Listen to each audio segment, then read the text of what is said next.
저의 이야기는 마지막 장면까지 도착하기까지 어떻게 나아가는지 궁금하시겠죠? 함께 계속해봅시다. 어머님과 함께 살았던 저는 따로 아빠 없이도 행복한 가정을 지키며 자랐습니다. 그러던 어느 날 어머님은 제게 조언을 해주실 때가 점점 줄어들었습니다. 그 이유는 무엇일까요? 아버지가 없는 것에 대한 빈자리가 커져가기 시작했다는데요. 다른 사람들에게 베풀어주는 인품으로 인해 주변 사람이 항상 좋은 사람들로 가득 차 있었지만 그 빈자리는 채워질 줄 모르고 있었죠. 그런 와중에 이 상황이 전체적인 삶에 어떤 영향을 미칠지 고민하던 중 운명처럼 나타난 그 사람이 있었습니다. 그 사람은 제가 아버지의 부재를 채워주기에 충분한 인자였고 그 많은 가르침과 사랑은 끝없는 힘을 제게 주었습니다. 비록 충격적이었지만 그 사람의 도움으로 인해 저의 인생은 새로운 방향으로 흘러가기 시작했습니다. 이제 당신에게도 이어가야 할 부분이 남았습니다. 그 사람이 주신 가르침이 무엇이었는지, 그리고 이후의 이야기는 어떻게 이어질지 함께 알아가 봅시다. 함께 읽어나가며 혹시라도 판결을 내릴 땐 제게 알려주시기 바랍니다. 함께 얘기 나누며 이야기를 더 그럴싸하게 펼쳐나가겠습니다. 계속 이어가 봐도 좋으실까요? 어머니 명의 건물이 있는 집에서 자란 저에게는 여유롭게 자랄 수 있는 환경이 주어지고 어머니는 일도 중요하지만 외롭지 않게 잘 자랄 수 있는 환경을 제공하는 것이 더 중요하다고 말씀하셨습니다. 그 덕분에 나는 풍성한 교육을 받고 특히 영어 실력이 뛰어나다고 생각해요. 어릴 때부터 엄마가 열심히 영어를 가르쳐준 덕분에 대학교에서도 영어 관련 학과를 전공하고 영어를 주특기로 갖고 있는 회사에 취직할 수 있었습니다. 그 회사는 미국 바이어들과 많이 소통해야 했고 매너 있는 차분한 남자 직원을 원했어요. 나 역시 그런 스타일이라고 생각되어서 회사에서 매너가 좋다는 평가를 많이 받았습니다. 직장에서 저를 많이 인정해 주셔서 주변 선후배들이 소개팅도 많이 해줬어요. 이상하게 직장에서는 저를 인정해 주는데 소개팅에서는 항상 그렇지 않더군요. 여자들에게 별로 인기 없는 스타일인 것 같아요. 그래서 친구들은 항상 우스갯소리를 했었어요. 얘야, 네가 여자한테 인기 많으면 우리는 어떻게 살지? 난 이게 당연한 것 같아. 내가 뭐가 죄야? 나도 평범한 사람이고 연애하고 싶어 등등. 친구들의 농담과 희롱은 제 나이가 30을 넘도록 계속되었어요. 중간중간 짝사랑도 몇 번 해봤고 썸도 타는 여자도 있었지만 진정으로 사랑해주는 사람은 찾기 어려웠어요. 친구들은 제가 재미가 없다고 했지만 제게는 기본적인 것들이 너무 중요하다고 생각했죠. 생각한다고요. 가끔은 위험한 행동도 하고 좀 선을 넘는 장난 같은 것도 해야 되는데 저한테는 전혀 그런 것이 없다고 했거든요. 그런 모습이 마치 로봇 같아서 딱딱해 보인다며 때로는 그것 때문에 감정이 없는 것처럼 보인다고도 하더라고요. 연애를 하려면 그런 부분을 고치라고 늘 조언을 해주면서도 안타까워했었죠. 저는 어느 순간부터 친구들의 그런 말을 들으려고 무진장애를 썼습니다. 어떻게든 더 나이가 먹기 전에 결혼도 하고 아이도 낳고 싶었거든요. 홀로 계신 엄마에게 손주를 안겨드리고 싶은 마음이 많았었죠. 제 직업이나 배경을 보고 소개팅 많이 들어왔었는데 그런 여자들은 왠지 자꾸 조건만 따지는 것 같고 저를 무슨 지갑 정도로 생각하는 것 같더라고요. 그래서 그런 만남은 되도록이면 피하고 진정으로 사람 자체를 보고 좋아해주는 사람과 함께하고 싶었죠. 그래서 저는 각종 동호회와 운동클럽 같은 곳을 가입해서 활동도 해보고 했어요. 조금씩 친해지는 것 같아 저도 모르게 다가가면 여자들은 왜 그렇게 또 멀어져만 가는지 도통 여자의 마음은 알 수가 없더라고요. 남들은 20살 때부터 몇 명이나 많은 여자를 사귀었다고 하는데 제게는 정말 여자친구를 사귄다는 것이 너무나 힘들었습니다. 외로움에 몸부림을 치며. 그래서 친구들은 항상 우스갯소리를 했었어요. 얘야, 네가 여자한테 인기 많으면 우리는 어떻게 살지? 난 이게 당연한 것 같아. 내가 뭐가 죄야? 나도 평범한 사람이고 연애하고 싶어 등등. 친구들의 농담과 희롱은 제 나이가 30을 넘도록 계속되었어요. 중간중간 짝사랑도 몇 번 해봤고 썸도 타는 여자도 있었지만 진정으로 사랑해주는 사람은 찾기 어려웠어요. 친구들은 제가 재미가 없다고 했지만 제게는 기본적인 것들이 너무 중요하다고 생각했죠. 어느 날 30대 중반으로 향하고 있던 날, 나는 새로 오픈한 식당에서 일하던 한 여성을 만났어요. 그녀는 서빙 알바를 하고 있었는데 생기발랄하게 웃으면서 친절하게 대해주는 것이 너무 인상적이었어요. 그녀는 가게 유니폼을 입고 앞치마를 두른 모습이었지만 그녀의 외모는 빛이 났고 매혹적인 몸매는 누구에게나 확연히 보였어요. 솔직히 나뿐만 아니라 다른 손님들도 그녀를 쏙 빼닮기 일쑤였답니다. 반찬을 더 가져다 드릴까요? 입맛에 맞으세요. 손님, 어떤 음식이든 잘 드셔주셔서 감사합니다. 등의 서비스 정신이 빛났던 그녀는 나에게 다가와서 말했어요. 요즘 자주 오시는 것 같아요. 저희 식당 많이 이용해 주셔서 감사합니다. 서비스로 음료수 한 잔 드릴게요. 다음에도 꼭 다른 곳이 아니라 여기로 오세요. 감사합니다. 그녀는 환한 미소와 함께 나에게 다가와 이렇게 말했어요. 아마 그때 나는 그 식당을 자주 방문했던 시기였나 봐요. 일주일에 2번은 꼭 거기를 방문했는데 나중에는 그 식당에 혼자 가기도 할 정도로 자주 가기 시작했습니다. 내 친구들은 나의 마음을 알아차리고 그녀에게 직접 말을 걸어보라고 권유했지만 나는 말을 꺼내지 못했어요. 외모가 뛰어난 것도 아니었고 그 당시 나의 이 트랜스포즈 능력이 그렇게 좋지 않아서요. 센스 있게 옷을 잘 입고 그런 것도 아니었거든요. 더군다나 상대에게 호감을 갖게 할 정도로 입담이 좋았던 것도 아니었는데 이런 상황이 오면 꼭 결론이 좋지가 있었어요. 그런 마음 때문에 아무것도 하지 못하고 망설이며 몇 달을 식당에 가서 밥을 먹으며 그녀를 흘깃흘깃 쳐다보고만 있었는데 어느 날은 그녀가 혼자 식당에 온 제게 다가오더라고요. 또 오셨네요? 이번에도 혼자시네요. 너무 자주 오니까 친구들이 싫어하시죠? 아, 그렇네요. 어쩔 수 없죠? 그러게 왜 이렇게 자주 오세요? 저한테 하실 말씀 있으신 거예요. 그녀의 갑작스러운 질문에 저는 너무나도 당황했습니다. 아무 말도 하지 못하고 가만히 있으니 그녀는 뒤이어 말했어요. 저 바보 아니에요? 이만큼 표현하시는데 알아들을 때가 됐죠. 오늘 저녁에 저 조금 일찍 끝나는데 시간 되세요? 같이 저녁 먹어요? 여기서 말고 다른 데서요? 그래요. 제가 여기로 모시러 올게요. 정말 깜짝 놀랐어요. 화끈한 그녀 덕분에 그날 저녁 저희는 드디어 처음으로 단둘이 그 식당 말고 밖에서 데이트를 하게 됐습니다. 어디를 가야 할지, 어떤 말을 해야 할지 그녀를 만나기 전부터 어마어마하게 검색을 해보고 친구들에게도 물어보면서 정해놓았지만 실제로 그녀를 만난 순간 마음속에선 아무것도 떠오르지 않았다. 대화도 제대로 되지 않고 어디서 무슨 얘기를 하는지도 알아들을 수 없었다. 그날 나 자신이 너무나 싫었던 기억이 남아있었는데 그런데 그녀는 전화번호를 물었고 그날 너무나 좋은 시간을 보냈다고 말했다. 그날 그녀는 내게 완벽한 천사였다.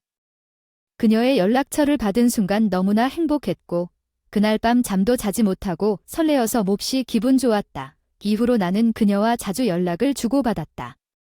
하루에도 몇 번씩 문자를 보내고 그녀의 식당에서 기다리기도 했다. 그녀도 나를 싫어하지 않는지 연락을 잘 받아주고 적극적으로 만나자고 제안하기도 했다. 그녀는 다른 여자들과는 다르게 보였다. 나의 배경이나 소득과는 상관없이 나에게 따뜻하게 대해주었기 때문이다. 나는 그녀에게 깊게 빠져들었고 직장 동료들조차도 내게 무슨 일이 있냐고 물어보는 정도로 표정을 감출 수 없었다. 한 주에 한 번 만나던 우리의 만남은 2~3번으로 늘어나기 시작했고 용기를 내어 나는 그녀와 약속도 없이 기다리던 식당 앞에 서서 무작정 기다린 적도 있었죠. 그러던 어느 날 용기를 내어 그녀를 기다리기로 결심한 적도 있었어요. 그날은 아무것도 아닌 날이었지만 여자들은 특별한 선물을 좋아한다는 이유로 풍성한 꽃다발 하나를 사서 그녀에게 주려고 했죠. 식당 길을 건넌 반대편에서 그녀가 나오기를 주시하고 있을 때 마침내 그녀가 식당을 나왔어요. 그런데 그녀 옆에 어떤 남자 한 명이 있었습니다. 그녀는 그 남자의 팔에 팔짱을 끼고 너무나 행복한 표정을 지었다고요. 그 순간 어떻게 해야 할지 당황하여 어리둥절해졌죠. 그녀와 그 남자는 택시를 타고 어딘가로 사라졌어요. 헷갈리고 이해할 수 없는 상황에 친구에게 전화를 걸어 상황을 설명하니 친구는 술 한 잔 사주겠다며 나오라고 했어요. 친구의 충고로 마음을 다잡았죠. 호의를 베풀고 있는 게 아닐까 생각하기보다는 솔직하게 이야기하는 것이 낫다는 생각을 해요. 마음이 매정되었지만 며칠 동안 쉽게 나는 그녀에게 먼저 연락하지 못하다 걸렀어요. 며칠 동안 연락하지 않자 그녀가 먼저 연락을 했고 우리는 그날 만나게 되었어요. 요즘 연락이 없어서 왜 그랬어요? 많이 바쁘셨나 봐요. 네, 요즘 회사에 많이 일이 많아서 그랬어요. 그러더라고요. 난 또 내 친척 오빠 때문에 뭔가 오해를 풀고 싶은 줄 알았어요. 친척 오빠요? 친척 오빠 있어요. 남들이 보면 연인 같다고 다들 말할 정도로 잘 어울리는 먼 친척 오빠가 한 명 있어요. 저랑 엄마랑 둘만 살아서 외롭기도 한데 종종 저희 모녀를 챙겨주면서 많이 의지하는 오빠거든요. 얼마 전에도 저희 식당 앞에 찾아와서 직원들이 보고는 애인이냐고 물었대요. 그 말을 듣고 나는 안도의 숨을 쉬게 되었어요. 어둡던 얼굴에 화색이 돌아서 그 이후로는 다시 그녀에게 직진하는 모습을 보여줄 수 있었어요. 머지않아 우리는 연인이 되었어요. 난생 처음으로 제대로 된 연애를 하게 돼서 세상의 모든 것을 바쳐도 괜찮을 것 같아요. 매일 그녀에게 즐거움과 행복을 줄 방법만 생각하며 살았어요. 그녀도 그런 나를 좋아해 주었어요. 저랑 있으면 모든 것이 편안하고 안정된 느낌이에요. 기분이 좋다며 평생 나와 함께 하고 싶다며 애정을 표현하는 것을 능숙히 했다. 그리고 만난 지 6개월 만에 서로의 집에 인사를 드리고 결혼하자고 약속했다. 그녀와 내가 많은 나이라서 연애를 계속할 이유가 없었으며 아이를 낳아야 했기에 시간을 끌 필요가 없다고 결론을 내렸다. 어머니도 나이가 있는 아들이 빨리 결혼하여 손주를 안아주길 손꼽아 기다렸기에 그녀를 아주 아름답게 대해주셨다. 그녀는 학벌도 좋지 않고 가정 환경도 좋지 않았지만 용기를 주는 어머니의 말에 눈물을 흘렸다. 어렵고 힘든 과거는 잊고 앞으로 하고 싶은 것을 하면서 살아라는 어머니의 말을 듣고 우리는 결혼을 했다. 예식장 비용부터 신혼여행, 예물까지 아무런 망설임 없이 부담하겠다고 했지만 나와 어머니는 그것에 신경 쓰지 않았다. 우리 가족이 하고 싶은 것을 하게 될 여력이 있음을 알고 있었기 때문이다. 그리고 어머니는 조건 없이 그녀를 사랑해 주었다. 그렇게 우리는 순식간에 결혼을 했다. 개조된 신혼집도 어머니가 가진 작은 집에서 시작했다. 아파트에서 시작된 이야기인데 제 아내의 친척 오빠는 결혼식 준비를 도와준다는데 모든 것을 함께 준비했고 바빴을 때 아내 대신 동행하기도 했다. 신혼 때 미국으로 출장을 가게 된다. 사전에 계획한 여행이 아니었지만 결혼 준비로 미루어졌다. 열흘간의 출장을 다녀온 후 엄마의 전화를 받았는데 염려스런 말을 하셨다. 세아가 친척 오빠랑 친하게 지내는데 마사지 숍에서 둘이 함께 나왔다는데 남매처럼 굉장히 친밀한 사이였다. 그 사실에 놀란 나는 아내의 친척 오빠와의 관계에 대해 다시 생각하게 되었다. 저는 신경 쓰기보다 아이를 빨리 갖고 싶어 했어요. 2~3명의 아이들과 함께 행복한 가정을 꾸리고 싶었답니다. 아내에게 이런 마음을 솔직히 털어놓았고 함께 노력하기로 약속했어요. 하지만 아내는 집안일에 소질이 없었고 자기 중심적인 생활을 하곤 했어요.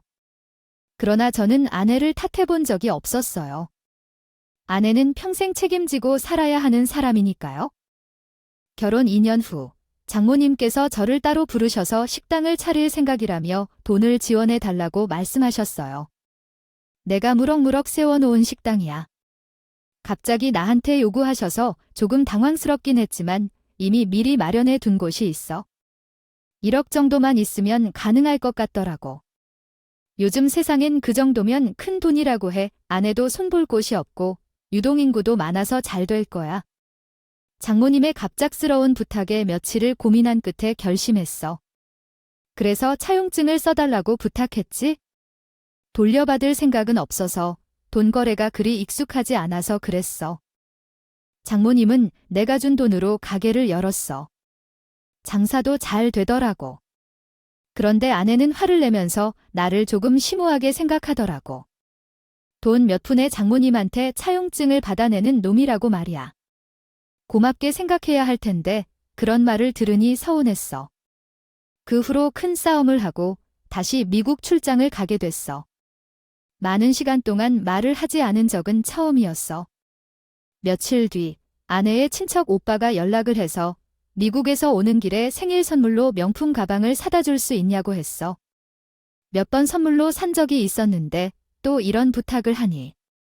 솔직히 조금 부담스러웠지만 언제나 장모님과 아내를 함께 잘 보살피는 것 같아서 눈 감고 선물을 사주었어요. 아내는 제가 자신의 남사친에게 선물했던 것을 알고 기분이 좋아한 것 같아요. 금세 생생하게 웃으며 나를 반겨줬어요. 이제야 저도 조금은 살 것 같더라고요. 결혼 후 아내가 자꾸만 피곤하다며 저와의 관계를 피해왔어요. 제가 아내에게 임신에 대해 좀 더 노력해보자고 제안했어요. 하지만 아내는 알겠다고 했지만 영 시크한 태도를 보였어요. 어떻게 해야 할지 고민스러웠지만 계속 노력할 생각이에요. 이 길을 함께 걸어가야 한다고 느껴요. 아내는 제가 옷차림에도 신경 썼다고 비웃기도 했어요. 혹시 아내가 바깥일에 더 관심을 두는 건 아닐까 걱정도 됐었어요. 함께 백화점에 간다고 제의하자 아내는 대충 입어도 된다며 내 옷을 골라줄 것을 요청했어요. 많이 놀랐지만 서로가 서로를 이해하고 존중해가며 함께 즐겁게 지낼 수 있을 거라고 믿어요. 함께 성장하며 사랑을 키워나가겠어요. 아내가 돌아올 때까지 차분히 기다리길 추천합니다. 나의 이야기를 이해해주고 위로해주는 친구가 있다는 것은 참으로 소중한 일입니다. 함께 고민을 공유하고 이해하며 해결책을 찾아 나아가는데 도움이 될 것입니다. 함께 마음을 다잡고 정성스럽게 이야기를 나누는 것이 가장 중요합니다. 잠시 미래 보고 입을 열었어요. 사실 말하자면 너희들이 처음 만날 때 나는 연결시켰어. 나는 숙맥 때문에 불편해했기에 재수 씨에게 단톡방에서 너희 사정을 얘기했고 솔직히 내가 잘 되길 바라는 마음에서 어떻게든 연결해 주려 하는 거야. 내가 숙맥이라 말을 못해서 곤란해했으니까. 근데 내가 결혼 후 너무 변한 것 같아 듣자마자 실망스러웠어. 친구 말 듣고 많이 생각해봤어. 아내가 나를 진심으로 사랑하는 건지 의심스러울 정도였어. 결혼 생활에서 아내가 희생하며 신경 써준 적이 없어. 너나 장모님, 친척들까지 부정적인 생각을 했어. 아내의 사랑도 식은 건 아닌가 고민했어. 참지 못한 감정으로 몇 일 오피스텔에서 머물렀어. 너무 마음이 아파서 정신없이 있었어. 그러던 중 아내에게서 한 통의 문자가 왔어. 통이 왔고 그 안에는 사진 한 장이 들어 있었습니다.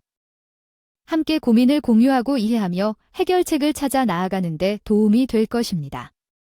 함께 마음을 다잡고 정성스럽게 이야기를 나누는 것이 가장 중요합니다. 자세히 들여다보니 사진 속에는 초음파 사진이 있었는데 그토록 바라던 임신이 됐다며 얼른 집으로 들어오라고 하더군요. 저는 그 사진을 보고 당장 한 걸음에 집으로 들어갔습니다. 여보, 이게 무슨 일이야? 고마워, 정말 고마워. 너무 고생했다. 이제 오해 풀렸어. 그 약은 예전에 결혼 초기에 아이 갖는 게 조금 두려워서 그냥 다 잊고 이제부터 우리 아이 위해서 열심히 살아가는 거다 달았지? 그럼 미안해. 내가 오해했어? 당신이 그런 줄도 모르고 나 앞으로 멋진 아빠가 될 거야. 운동도 열심히 하고 외모도 더 가꾸고 당신과 아이를 위해서 내 목숨도 다 바칠 거야. 아이의 초음파 사진 한 장에 제 마음은 이미 다 녹아내려 버리더군요. 그토록 기다리던 임신이 됐으니 이제는 아무런 걱정이 없을 것 같았어요. 저는 얼른 어머니 집으로 달려가 초음파 사진을 보여드렸고 어머니도 안도의 한숨을 쉬시며 뛸 듯이 기뻐하셨죠. 아내는 임신 후 입덧이 정말 심했습니다. 하루에도 12번씩 화장실에 가서 구토를 냈고 그런 모습을 지켜보는 내내 마음이 아프더라고요. 먹고 싶은 음식이 있었다가도 금세 없어져 버려서 어렵게 구해온 음식을 버릴 수밖에 없는 사태도 많이 일어났습니다. 그렇다 보니 주중에는 주로 아내의 친척 오빠가 자주 드나들었던 것 같아요. 장모님이 가게 사정 때문에 매일 같이 오지 못하셔서 형님이 사업 때문에 시간이 자유롭게 사용할 수 있었어요. 저는 걱정돼서 영상통화를 해봤을 때 아내는 소파에 누워 친척 오빠와 TV를 보며 다정하게 지내는 것을 많이 봤어요. 형님이 음식을 사주고 아내의 기분을 맞춰주신 것에 감사했지만 동시에 조금 기이하게 느껴졌어요. 제보다 5살 많은 나이지만 결혼이나 연애를 하지 않고 오직 제 아내에게만 정성을 다하는 모습을 보니 조금 이상하게 느꼈죠. 그렇게 시간이 흘러 아내가 임신한 상태에 이르렀을 때 저는 미국 출장을 다녀와야 했습니다. 미룰 수 있다면 미루고 싶었지만 이번에는 그럴 수 없어서 출장을 떠났어요. 아내를 걱정하며 출장을 떠난 며칠 동안 잠을 잘 못 자고 일도 손에 잘 잡히지 않았는데 갑자기 충격적인 소식이 들렸어요. 아내가 유산을 했다는 소식이었죠. 만삭이었던 아내가 유산을 한다는 소식을 믿기 힘들었습니다. 공항으로 향하며 아내에게 말도 하지 않았죠. 한국으로 도착하여 아내를 찾았을 때 병원으로 직행했습니다. 아내가 입원한 병실을 찾아서 불이 나게 뛰어들었는데 의사가 방 안에 있었고 제 손으로 막고 서 있었어요. 무슨 일이 있었나요? 왜 아기가 무슨 일로 유산했어요? 이건 정말 안 되는 상황이네요. 어떻게 된 거야? 일단 진정하세요. 너무 흥분하시지 마세요. 지금은 면회가 불가능합니다. 기다려주세요. 면회가 불가능하다고요? 보호자인 저한테 면회가 허용되지 않다니. 제 아내가 여기 있잖아요. 비켜주세요. 화가 나서 의사를 밀치며 커튼을 열었습니다. 아내의 얼굴이 아닌 아내 옆에 무언가가 보였어요. 서둘러 이불을 열었더니 아내의 친척 오빠가 있었어요. 오빠는 아이의 신발을 가슴에 안고 울고 있었습니다. 이 뭐야? 왜 여기 있어? 문득 왜 내 아내가 유산한 것일까? 당연히 제가 와야지. 하지만 왜 이렇게 되었는지요? 이야기는 혼란스럽게 펼쳐진 현실에서 이루어졌습니다. 제 아내 얼굴을 바라보니 변명을 할 듯 입을 열었지만 나의 흥분으로 인해 잘 알아들을 수 없었습니다. 잠시 후 유산소 심리를 들은 나의 어머니가 병실로 찾아왔고 이 모든 상황을 목격했습니다. 그리고 갑자기 아내의 친척인 오빠가 나에게 손을 날렸다. 큰 소리로 손을 날리고 화를 내며 말했다. 이게 뭐 하는 짓이야. 너희 둘이 무슨 사이인 줄 알고 너희 둘이 얘기하는 건 다 들었어. 그리고 나를 향해 어머니는 계속해서 이야기하며 진정하라고 했다. 정말 이런 바보 같은 녀석들. 너희 둘이 무슨 사이인 줄도 모르고 이렇게 살고 있었냐. 달고 안에 있는 아이 이 녀석의 아이를 고사시키는 녀석들이었다. 몇 일 전에 알았어. 너가 미국에 있었을 때 너희 차를 타고 다니면서 이런 짓들을 다 했더라고. 월급은 다 부어가며 돌아다녔어. 어머니, 그게 무슨 애초부터 우리 집을 보고 지어서 시집 온 거야? 천연과 천연 엄마까지 다 알았어. 그 사실이 얼마나 어리석게 생각했는지 엄마가 당신을 너무 잘 사게만 하려고 했겠죠. 나는 그렇게 어머니를 통해 모든 것을 알게 되었습니다. 어머니의 이야기를 듣자마자 지난 일들이 내 머릿속을 환상처럼 지나가는 것 같았죠.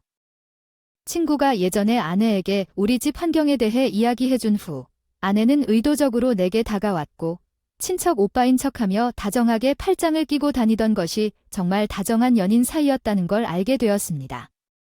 당황스럽고 믿을 수 없어서 말이 막히고 그들을 바라보며 가만히 있던 나는 한숨만 토해냈습니다. 그런 내 모습을 보고 어머니는 침대에서 누운 채 말했어요. 저기 좀 나갈래요? 너무 시끄럽고 정신없어 제대로 회복이 안 되거든요. 얼른 나가세요. 도대체 뭐 이런 짓을 할 생각이었는지 너무 이기적이고 배은망덕한 여자라니. 제대로 말을 해야지. 누가 결혼해달라고 강요했어요? 그 사람이 좋다고 쩔쩔매고 결혼해준 겁니다. 나도 뭔가 좋아서 한 줄로 생각해. 내겐 15cm 더 큰 남자가 있을 줄 몰랐어요. 당시에 내가 어떤 힘을 받아서 그렇게 한 건지 지금 생각해도 이해가 안 가요. 너희들은 사람이 아니야. 내가 잘해주니까 물로 생각했던 것뿐이지. 너희들은 일도 안 하고 빈둥거리면서 빌붙는 모습이 정말 어리석었어. 너가 한 일은 내가 알아봤어야 하는데 나는 바보였어. 내가 좋아하는 여자를 내게 팔아먹고 그 돈으로 즐거움을 찾는 거 좋냐? 너는 그렇게 해도 남자냐 뭐라 하냐? 이게 정말 웃기냐? 막 그런 짓거리 하지 말라니 맞지? 너 같은 놈이 여자한테 빌붙어서 그 자리를 얻은 것도 마찬가지야. 내가 지금까지 참았던 말은 있었지만 더 이상 참지 못하겠어? 너희를 그냥 놔둘 수 없어.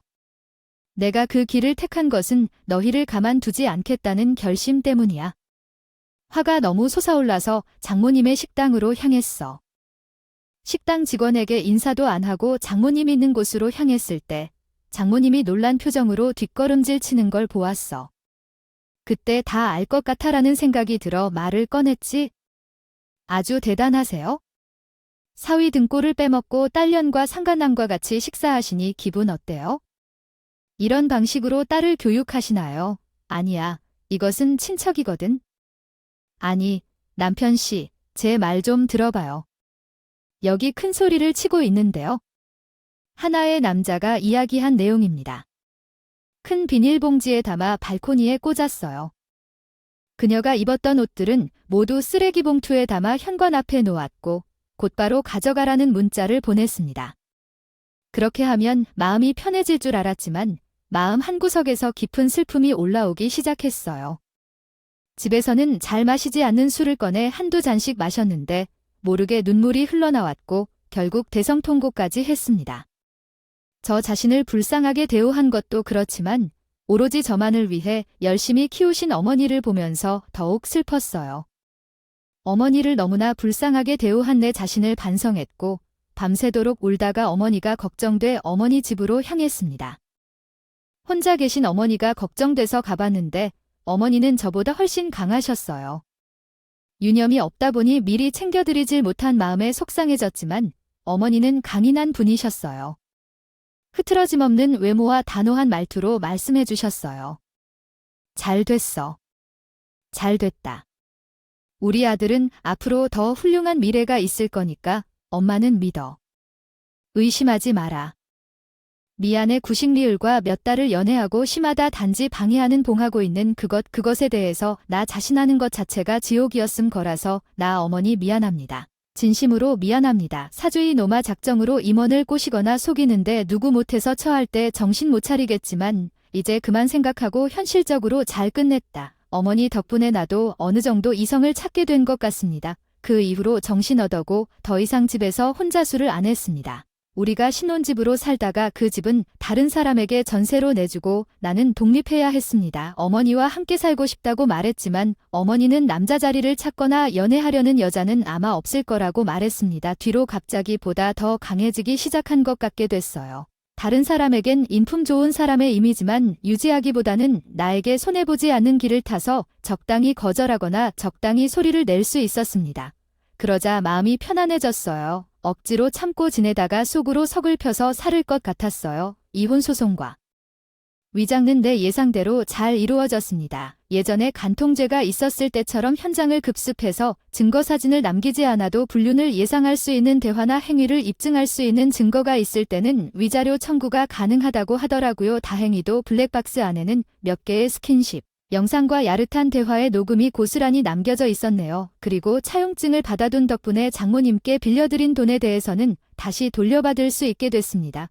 그때 그 차용증 때문에 아내와 싸웠었는데 결국엔 이렇게 제게 도움이 되는 증거로 남을 줄 누가 알았겠습니까? 아주 큰 폭풍이 지나고 간 뒤에 저와 어머니의 사이는 이전보다 더욱 돈독해진 것 같아요. 몇 년 동안 있던 일에 대해서는 저희 모자 그 누구도 먼저 이야기를 하지는 않지만 가끔씩 그 일들이 떠오르면 어머니와 저 둘 다 속에서 찬불이 끓어오르고 있긴 해요. 그래도 몇 년이 지나니 이제는 조금 살만해졌습니다. 적어도 밤새도록 잠을 못 이루지는 않거든요. 이 사연을 듣고 계신 분들도 많이 공감하실 거라 믿어요. 하지만 시간은 지나고 결국 상처는 조금씩 아물게 되는 것 같습니다. 두려워하지 마시고 상처가 아물 수 있도록 이곳에 사연을 보내보시는 것도 좋은 방법일 것 같아요. 저처럼요. 이것으로 제 이야기는 마치겠습니다. 제 긴 사연 끝까지 들어주셔서 혼자 계신 어머니가 걱정돼서 가봤는데 어머니는 저보다 훨씬 강하셨어요.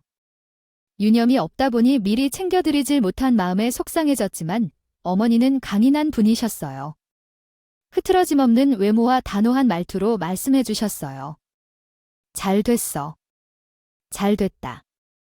우리 아들은 앞으로 더 훌륭한 미래가 있을 거니까 엄마는 믿어. 의심하지 마라. 당신이 인사를 택했습니다. 감사합니다.